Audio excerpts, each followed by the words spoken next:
is kind of my history. I come from that world where people have been seriously ripped off. I come from that world where women's lives are in danger. I come from the world of genocide, colonialism, femicide. It's in my blood. It's in my bones. It's in my world. So that was my preparation. And I also come from the world where languages disappear right in front of your eyes. But I had the great good fortune of being raised by my grandmother. And I was raised with a number of languages in my head all the time when I was a child. I also came from an isolated community.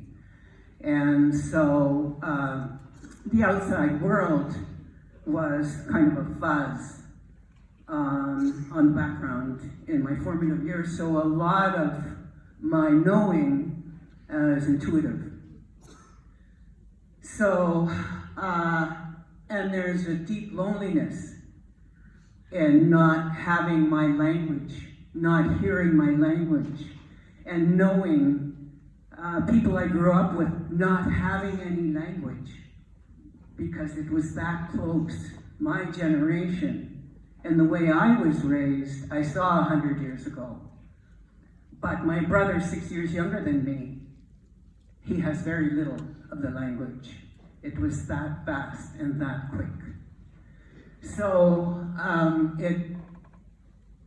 the preparation then for me was to translate all of that force into that Osage place, which was not difficult because I have great compassion and heart for our history and who we are and what we have gone through, what we have survived. So I had the good fortune of spending my time with the keepers of the language, the resuscitators of the language. And I also came through a time where the laws to protect our relationship with creative force, our relationship with God, our practices in church. I come in my time is when I was a child, I could only go in the dark with my grandmother when she wanted to go and see some healers. And I had to swear to secrecy and silence.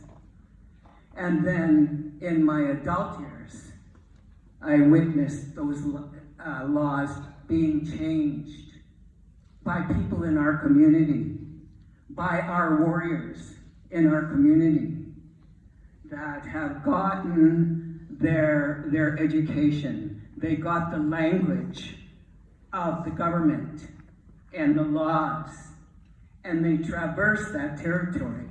So now it's okay to carry a pipe. Now it's okay to have those articles of communication. But it was against the law. That's what it meant that those pipes were buried at the beginning of this. That meant now the government and business and church are the boss. That's what that meant.